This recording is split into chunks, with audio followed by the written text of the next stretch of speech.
नमस्कार, बहुत बहुत स्वागत है आपका। 90 के दशक में फिल्म इंडस्ट्री में अपना एक अलग सिक्का जमाने वाली वो वक्त जबकि रवीना टंडन, करिश्मा कपूर जैसी अभिनेत्रियों का सिक्का चलता था बॉलीवुड पर, उस वक्त पे एक नाम और आता है।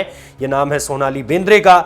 और सोनाली बेंद्रे को लेकर लगातार उस वक्त पे कई ऐसी उनकी फिल्में आती हैं जो कई ऐसे अभिनेताओं के साथ उस वक्त के होती है जो उस वक्त पे एक तरह से सुपरहिट ब्लॉकबस्टर्स दे रहे थे, जिसमें अजय देवगन का नाम हो, फिर आमिर खान का नाम हो, अजय देवगन के साथ दिल जले जैसी फिल्म, और इसके अलावा आमिर खान के साथ सरफरोश।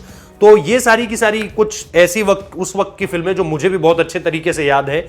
लेकिन आज बात सोनाली बेंद्रे की क्यों हो रही है? क्योंकि एक पॉलिटिकल एनेक्डोट निकल कर आया है, एक ऐसा राजनीतिक यादगार लम्हा जिसको लेकर के 1990 में, मतलब 90s में अगर आप कहें, या अर्ली पार्ट ऑफ 2000 का जिक्र इसलिए नहीं करूंगा क्योंकि तब तक उनकी गोल्डी बहल से शादी हो गई थी, 18 साल पूरे हो चुके हैं, अब वो बहुत खुश हैं और एक्सेट्रा एक्सेट्रा।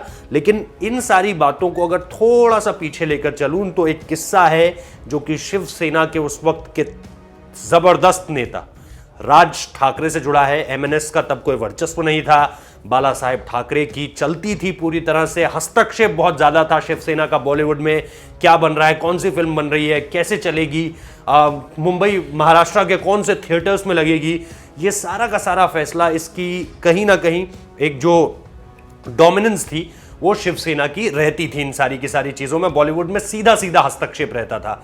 और ऐसे में उस वक्त पे एक रिश्ता सामने निकल कर आता है जो कि राज ठाकरे और सोनाली बेंद्रे के बीच होता है। ये निश्चित तौर पर दोनों एक दूसरे से प्यार करते हैं। ये और बात है कि उस वक्त पे उनकी शादी की बातों की चर्चा जो है वो बहुत आम थी सोनाली बेंद्रे की, और जिस वक्त पे राज ठाकरे से उनके इश्क की बात जो है वो शहर में आम थी, जिस वक्त पे, उस वक्त पे ये खबर जैसे ही बाला साहेब ठाकरे को लगती है, वो इस रिश्ते के बीच में आ जाते हैं और कहते हैं कि ये रिश्ता जो है वो पार्टी की छवि और हमारी सोच के खिलाफ जाएगा, इसलिए जितनी जल्दी हो सके इस लड़की से दूरी बना लो, यानी सोनाली बेंद्रे से दूरी बना लो। और वहीं पर जो है उसी के बाद जो है वो राज ठाकरे अपने कदम पीछे खींच लेते हैं। हालांकि इस रिश्ते को खत्म होने में वक्त लग जाता है। और अब बात यह है कि उसके बाद जैसा मैंने आपको बताया कि उनकी शादी जो है वो गोल्डी बहल से हो जाती है, और अब तकरीबन जो है दोनों की शादी को 18 साल पूरे हो चुके हैं। इसके बाद राज ठाकरे की अपनी एक राजनीति है, फिर बाला साहेब ठाकरे की मृत्यु है, और उसके बाद एमएनएस का उदय है।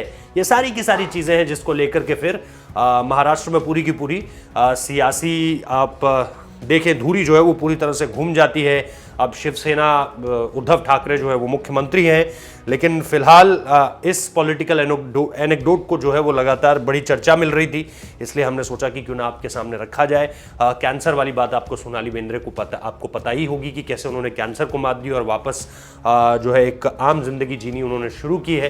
तो ये सारी की सारी चीज़ें जो सोनाली बेंद्रे के करियर से भी जुड़ी हैं, राज ठाकरे, बाला साहेब ठाकरे, शिवसेना, और इन सारी चीज़ों के बीच एक ऐसा रिश्ता जिसको विरासत की वजह से, पार्टी की वजह से जो है वो मंजूरी नहीं मिली। अब दोनों ही अपनी ज़िंदगी में खुश हैं, ऐसा कहा जा सकता है। बहुत बहुत शुक्रिया इस वीडियो को देखने के लिए।